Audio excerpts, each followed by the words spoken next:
প্রিয় শিক্ষার্থী বন্ধুরা, আজকে আমরা দেখব আয়ুষ্মান ভারত প্রধানমন্ত্রী জন আরোগ্য যোজনা ফর্ম কিভাবে অ্যাপ্লাই করতে হবে। ফর্ম ফর নিউ এনরোলমেন্ট, এটা একটা অফলাইন ফর্ম। এই ফর্মটা কিভাবে ফিল আপ করতে হবে পুরো প্রসেসটা আমি আজকে দেখাবো। এইভাবে পুরো প্রসেসটা কিন্তু করতে হবে। সবথেকে প্রথমে দেখো, সবথেকে প্রথমে হচ্ছে ডেটটা কিভাবে লিখতে হবে দেখে নাও। ডেট হচ্ছে প্রথমে ডেট যে দেওয়া আছে, এই ডেট প্রথমে ডে, মান্থ, ইয়ার। তো ধরে নাও আমরা একটা ডে ধরে নিলাম 05, যে কোনো একটা মান্থ হইতে ধরে নিচ্ছি, ধরো 05। যে ডেটে অ্যাপ্লিকেশন করা হবে সেই ডেটটা দিতে হবে। তাহলে আমি আজকে যদি করি, তাহলে আজকের ডেটে প্রথমে ডে, তারপরে মান্থ, তারপরে ইয়ার। ধরে নাও যে আজকের ডেট যদি 19 তারিখ হয়, তাহলে 19 ডে, মান্থ, তারপরে মান্থের হচ্ছে 06 অর্থাৎ জুন, তারপরে ইয়ার অর্থাৎ 2026। তাহলে যে ডেটে অ্যাপ্লাই করা হবে সেই ডেটটা এখানে দিতে হবে। এরপর রয়েছে বেসিক বেনিফিশিয়ারি ডিটেলস। তো যে অ্যাপ্লাই করতে চায় তার আধার নাম্বার এখানে দিতে হবে। এখানে আধার নাম্বার হবে, এখানে অ্যাপ্লিক্যান্টের নাম হবে, রেশন কার্ড নাম্বার এখানে লিখতে হবে। এরপর রয়েছে ক্যাটাগরি। ক্যাটাগরি বলতে আমাদের এখানে দেখো, আমাদের এইখানে ক্যাটাগরি বলতে আমাদের এই যে রেশন কার্ডে তোমার কোন ক্যাটাগরিতে পড়ছে সেটা সম্পর্কে লিখতে হবে। তাহলে ধরে নাও তোমার AY বা SPHH, AY, SPHH, PHH, RKSY1, RKSY2 বা জেনারেল, যে ক্যাটাগরিতে পড়ছে সেই ক্যাটাগরি লিখতে হবে। ধরে নিলাম আমার যে ক্যাটাগরি সেটা হচ্ছে AY, ঠিক আছে। তাহলে এখানে টিক করতে হবে। আধার লিঙ্কড মোবাইল নাম্বার, যে মোবাইল নাম্বার আধারের সঙ্গে লিঙ্ক করা আছে সেই মোবাইল নাম্বার এখানে দিতে হবে। আধার লিঙ্ক মোবাইল নাম্বার কিন্তু এখানে দিতে হবে। জেন্ডার, মেল হলে মেল, ফিমেল হলে ফিমেল। ধরে নিলাম আমি এখানে মেল দিলাম, ঠিক আছে। ডেট অফ বার্থ, এবারে যে অ্যাপ্লিক্যান্ট তার ডেট অফ বার্থ, যে অ্যাপ্লাই করছে তার অ্যাপ্লিক্যান্টের এখানে ডেট অফ বার্থ দিতে হবে।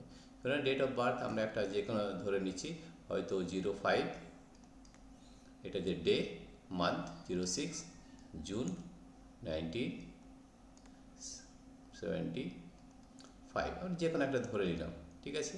তাহলে এটা হচ্ছে আমাদের ডেট অফ বার্থ। কার ডেট অফ বার্থ হবে? অ্যাপ্লিক্যান্টের ডেট অফ বার্থ হবে, ঠিক আছে। এরপরে আমরা দেখে নেব, এরপরে আমাদের আরও কী রয়েছে সেটা কিন্তু আমাদের এখানে দেখতে হবে। ডেট অফ বার্থ হয়ে গেল। নেক্সট রয়েছে আমাদের ফুড অ্যাড্রেস। ফুড অ্যাড্রেসের মধ্যে কী কী লিখতে হয়? ফুড অ্যাড্রেসে এখানে ফুড অ্যাড্রেস লিখতে হবে ভিলেজ,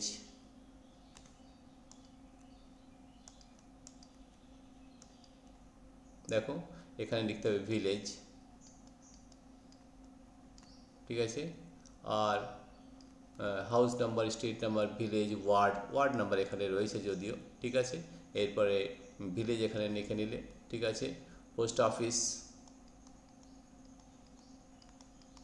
এরপরে আছে ডিস্ট্রিক্ট, এখানে কোন ডিস্ট্রিক্টে বাড়ি সেটা ডিস্ট্রিক্ট লিখতে হবে। এখানে ব্লক লিখতে হবে, ঠিক আছে। এখানে গ্রাম পঞ্চায়েত বা ওয়ার্ড লিখতে হবে। ফ্যামিলি হেড নেম, ফ্যামিলির যে হেড তার নাম লিখতে হবে। হেড অফ দ্য ফ্যামিলি কে সেটা আগে জানতে হবে। হেড অফ দ্য ফ্যামিলি হচ্ছে একটা পরিবারের মধ্যে যার ডিসিশনে ওই পরিবার চলে, যার যে ডিসিশন নেয় সব বিষয়ে তাকে হেড অফ দি ফ্যামিলি ধরা হয়। তাহলে হেড অফ দি ফ্যামিলি যে রয়েছে, হয়তো সে বয়স্ক হতে পারে, কিংবা যে সব ডিসিশন নিতে পারে তাকে হেড অফ দি ফ্যামিলি ধরা হয়। তাহলে হেড অফ দি ফ্যামিলির নাম এখানে লিখতে হবে, ঠিক আছে। টোটাল ফ্যামিলি মেম্বার্স, তোমার ফ্যামিলি নাম্বারে কতগুলো ফ্যামিলি মেম্বার রয়েছে, ধরুন আমরা 03 দিয়ে দিলাম। স্বামী স্ত্রী এবং একটা ছেলে যদি হয় বা মেয়ে হয়, তাহলে 03 বা যতগুলো ফ্যামিলি মেম্বার্স হবে সেটা এখানে লিখতে হবে। প্যান নাম্বার, এখানে প্যান নাম্বারটা এখানে লিখতে হবে, ঠিক আছে। ইলেকট্রল ডিটেলস, ইফ অ্যাবাভ 18, 18 বছরের যদি বেশি হয় তাহলে তাকে এপিক নাম্বার দিতে হবে। এপিক নাম্বার মানে হচ্ছে ভোটার কার্ডে যে নাম্বারটা রয়েছে সেই ভোটার কার্ড নাম্বার এখানে লিখতে হবে। AC number, assembly constitution number এখানে লিখতে হবে, ঠিক আছে। তার সঙ্গে পার্ট নাম্বার এবং সিরিয়াল নাম্বার, এগুলো কোথায় পাবে? এগুলো আমাদের যে ECI.gov.in, আমি বলে দিচ্ছি ECI.gov.in। এখানে গিয়ে যদি সার্চ করো তাহলে এগুলো সব পেয়ে যাবে। এপিক নাম্বার দিয়ে সার্চ করতে হবে, সেখানে এপিক নাম্বার দিয়ে সার্চ করলে এসি নাম্বার পাওয়া যাবে, পার্ট নাম্বার পাওয়া যাবে এবং সিরিয়াল নাম্বারও পাওয়া যাবে। ঠিক আছে, এরপর হচ্ছে স্বাস্থ্যসাথী ডিটেলস। স্বাস্থ্যসাথী যদি কার্ড থাকে তাহলে এই স্বাস্থ্যসাথী ডিটেলস কিন্তু এখানে লিখতে হবে, যেটা হচ্ছে URN number. URN number actually generally 17 ডিজিটের হয়, তাহলে 17 ডিজিটের এখানে ইউআরএন নাম্বার লিখতে হবে। এলিজিবিলিটি প্যারামিটার্স, অর্থাৎ কারা কারা পাবে, তাহলে আমাদের দুটো ক্যাটাগরি করা আছে, ফর রুরাল গ্রামের জন্য এবং ফর আরবান। ঠিক আছে, ফর রুরাল হচ্ছে গ্রাম্য। ঠিক আছে, তাহলে কী ক্রাইটেরিয়া আছে দেখে নাও। অনলি ওয়ান রুম উইথ কাচ্চা ওয়ালস অ্যান্ড কাচ্চা রুফ, একটা রুম আছে, কাঁচা দেওয়াল এবং কাঁচা ছাদ যদি হয়, যদি থাকে তাহলে ইয়েস করবে, না হয় নো করবে। No adult member between age 16 to 59। No adult member অর্থাৎ 18 বছরের বেশি, 16 থেকে 69, এজ বিটুইন 16 to 59। তাহলে অ্যাডাল্ট মেম্বার যদি না থাকে তাহলে এখানে no adult member between this, তাহলে এখানে ইয়েস করবে বা নো করবে। এটা তোমার যেটা থাকবে সেটাই কিন্তু করতে হবে। এরপরে যেটা রয়েছে 3 নম্বরে, সেটা আমরা দেখব। এরপর রয়েছে 3 নম্বরে female headed household with no adult male member between age 16 to 59। অর্থাৎ এর মানে হচ্ছে যদি female headed household with no adult male member male যদি ছেলেদের যদি সেটা household, no female headed household with no adult male member between age 16 to 59। যদি অ্যাডাল্ট মেল মেম্বার না থাকে, যদি ফিমেল মেম্বার থাকে তাহলে করবে ইয়েস অথবা করবে no. Disabled member and no able bodied member adult member. Disabled member যদি প্রতিবন্ধী হয় বা no able bodied adult member যদি না হয় তাহলে ইয়েস করবে অথবা নো করবে, সেটা ঠিক করতে হবে। SC/ST হাউসহোল্ড, যদি SC/ST হয় তাহলে ইয়েস করবে, নয়তো নো করবে। Landless households deriving major part of their income from manual casual labour. Landless labour, যদি ল্যান্ডলেস যার কোনো জমি নেই, ঠিক আছে, households deriving major part of their income from manual casual labour, শুধু লেবার এর কাজ করে যে উপার্জন হয়, শুধু যদি সেটা থাকে তাহলে ইয়েস করবে অথবা নো করবে। ডিস্টিটিউট বা লিভিং অন আর্মস অর্থাৎ ভিক্ষাবৃত্তি যদি হয় তাহলে সেটা ইয়েস করবে বা নো করবে। ম্যানুয়াল স্ক্যাভেঞ্জার ফ্যামিলিজ মানে যারা বিভিন্ন ধরনের যে জিনিস জোগাড় করে বিক্রি করে, ধর প্লাস্টিক বা এই ধরনের জিনিস, তাহলে সেটা ইয়েস করলে, নো করবে। প্রিমিটিভ ট্রাইবেল, যদি সেটা প্রিমিটিভ ট্রাইবেল গ্রুপস হয় তাহলে ইয়েস হবে, এটা নো হবে।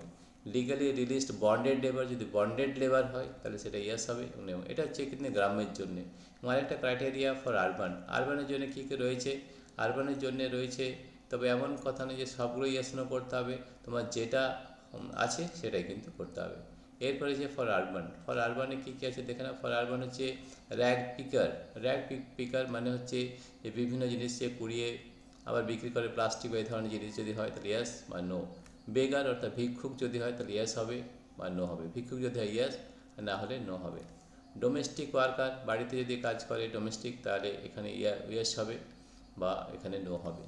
Street vendor, কবলার, hawker, other service provider working on streets, যারা স্ট্রিটসে কাজ করে বা হকার হতে পারে, কবলার হতে পারে বা স্ট্রিট ভেন্ডার হতে পারে, তাহলে সেটা ইয়েস হবে বা নো হবে।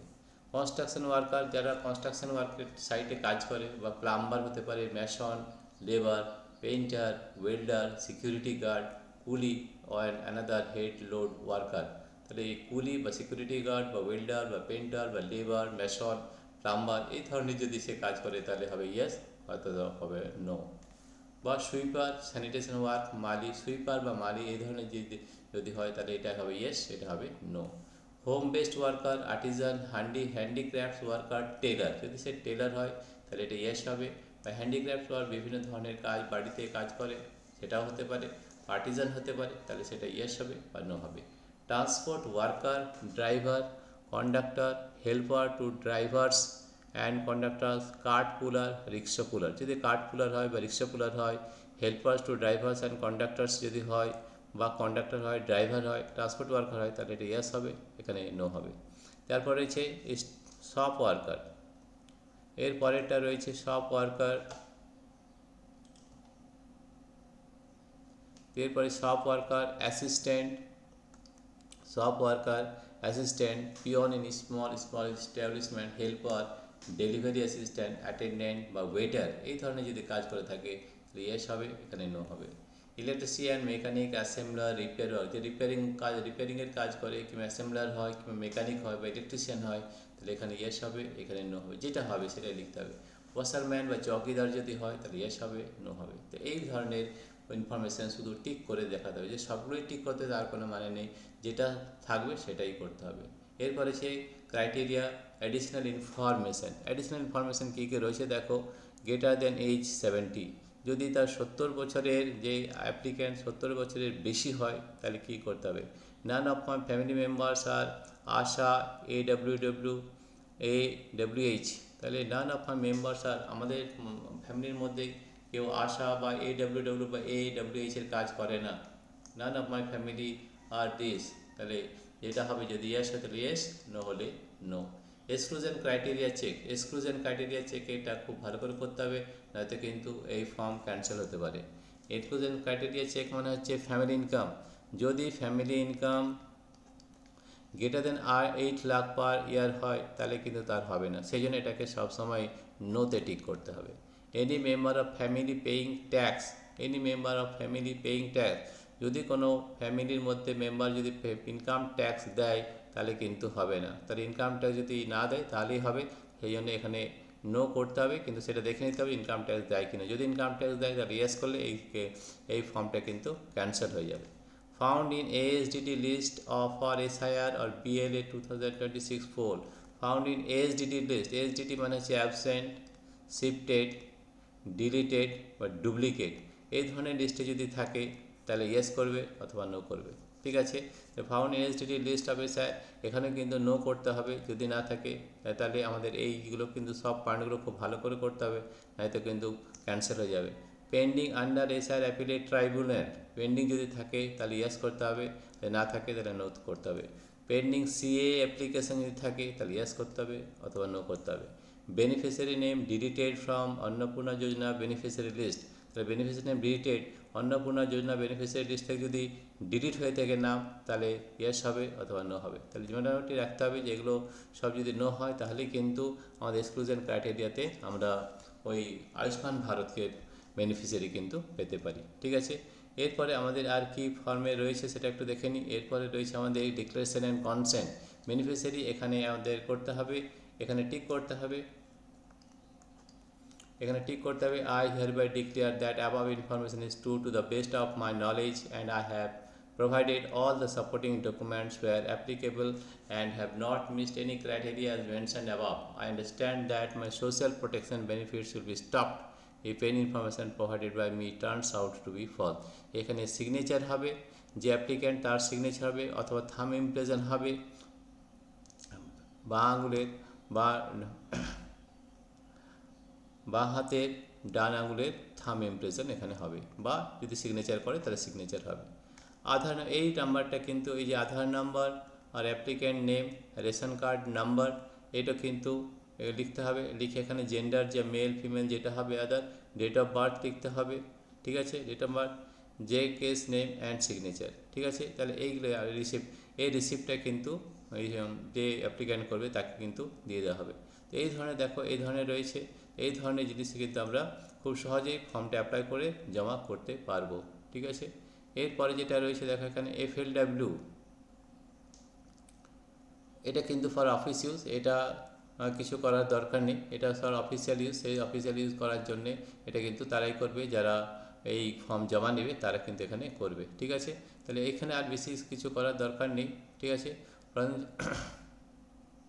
যদি 70 বছরের বেশি হয় তাহলে কিন্তু এই ফর্মটা করতে, আগের উপরের ফর্মটা করলে কিন্তু হবে না। 70-এর বেশি for beneficiary aged greater than 70 ইয়ার্সের যদি বেশি হয় তখন কিন্তু এই ফর্মটা করতে হবে। কীভাবে করতে হবে একটু বলে দিই। একইভাবে আধার নাম্বার দিতে হবে, অ্যাপ্লিক্যান্ট নেম দিতে হবে, রেশন কার্ড নাম্বার দিতে হবে, ক্যাটাগরি কোন ক্যাটাগরিতে পড়ছে, ধরুন SP, HH, বা আধার লিঙ্কড মোবাইল নাম্বার, তারপরে দিতে হবে আধার, একইভাবে একই ফর্ম রয়েছে, আধার লিঙ্কড মোবাইল নাম্বার দিতে হবে, জেন্ডার দিতে হবে, ডেট অফ বার্থ দিতে হবে, ফুল অ্যাড্রেস দিতে হবে, ডিস্ট্রিক্ট, ব্লক, গ্রাম পঞ্চায়েত বা ward, family head name, total family members, PAN number দিতে হবে, EPIC number, AC number, part number, serial number, সাথে সাথে ডিটেলস ইউআরএন নাম্বার যদি থাকে তাহলে দিতে হবে। তাহলে যাদের এজ বেশি রয়েছে 70-র বেশি, তাদের এই ফর্মটা ফিল আপ করতে হবে। এক্সক্লুশন ক্রাইটেরিয়া চেক একইভাবে হবে, found in SD list for SIR, যদি ইয়েস হয় এখানে কিন্তু তাহলে ইয়েস করতে হবে, ঠিক আছে। আর পেন্ডিং আন্ডার সিআরএস এর যদি ইয়েস হয় তাহলে ইয়েস, নহলে no. Pending C application yes হলে ইয়েস, নহলে নো। তারপরে এখানে একইভাবে কিন্তু একই পদ্ধতিতে এখানে টিক করতে হবে, এখানে সিগনেচার করতে হবে, অথবা থাম ইমপ্রেশন অর্থাৎ বাঁ হাতের আঙ্গুলের টিপ ছাপ এখানে দিতে হবে, থাম ইমপ্রেশন, এলটিআই, লেফট থাম ইমপ্রেশন, ঠিক আছে, লেফট থাম ইমপ্রেশন দিতে হবে বা সিগনেচার করতে হবে। এই পদ্ধতিতে করে আস্তে আস্তে ফর্মটা ফিল আপ করতে হবে খুব সাবধানে, যাতে কোনো ভুল না হয়। এরপরে দেখতে হবে, এটা কিন্তু অফিসিয়ালি আগেই বলেছি, তাহলে আমরা দুটো পদ্ধতি দেখিয়ে দিলাম, যে 70 বছরের বেশি যারা, তাদের ফর্ম কীভাবে ফিল আপ করতে পারবে, এবং যারা নর্মাল যে ফর্ম রয়েছে 70 বছরের নিচে, তারা কীভাবে ফর্ম ফিল আপ করবে, প্রতিটা স্টেপ আমরা দেখিয়ে দিয়েছি। এইভাবে কিন্তু ফর্ম ফিল আপ করলে কোনোভাবেই ফর্ম বাতিল হবে না, এবং সে এই সুবিধা পেতে পারবে, যা হচ্ছে আয়ুষ্মান ভারত প্রধানমন্ত্রী জন আরোগ্য যোজনা। তোমাদের যদি এই ভিডিওটি ভালো লেগে থাকে তাহলে অবশ্যই সাবস্ক্রাইব ও লাইক করবে। Thank you everybody for watching this video.